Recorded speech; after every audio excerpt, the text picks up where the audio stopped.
Madam ಇದನ್ನು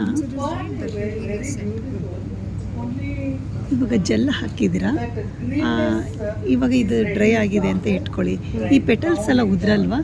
ಅದಕ್ಕೆ ನಾನು ಅವಾಗ ಹೊಟ್ಟೆ ಒಳಗೆ ಡ್ರೈ ಮಾಡ್ತೀರಲ್ಲ, 3 days ಓವನಲ್ಲಿ ಇಡ್ತೀರಾ, 1 day ಔಟ್ಸೈಡ್ ಇಡಿ.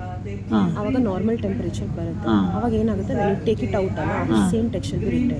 ಇವಾಗ ನೀವು ಸಡನ್ನಾಗಿ ತೆಗ್ಬಿಟ್ಟು ಯೂಸ್ ಮಾಡೋಕ್ಕೆ ಹೋದರೆ ನೋಡಿ ಇವಾಗ ಅಂದರೆ ಯಾಕೆಂದರೆ ಒಳಗಡೆ ಇನ್ನೂ ವೆಟ್ಟಿದೆ. ದಟ್ ಇಸ್ ಅಕಸ್ಮಾತ್ ಓವರ್ ಇದಾದರೆ not a issue, because silica gel it will prevent all this. ಅಂದರೆ ನಾವು ಅಕಸ್ಮಾತ್ ಇಟ್ಬಿಟ್ಟು ಒಂದು 3-4 days ಆದ್ರೂ ಪರವಾಗಿಲ್ಲ.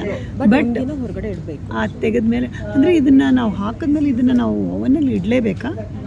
ನಾರ್ಮಲ್ ನೀವು ಇಟ್ಟರೆ ಸನ್ಲೈಟಲ್ಲಿ ತುಂಬ time ತೊಗೊಳುತ್ತೆ.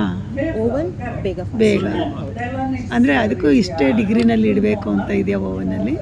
For hotel oven it's 50 degree. What we are doing. Thank you ma'am, thank you.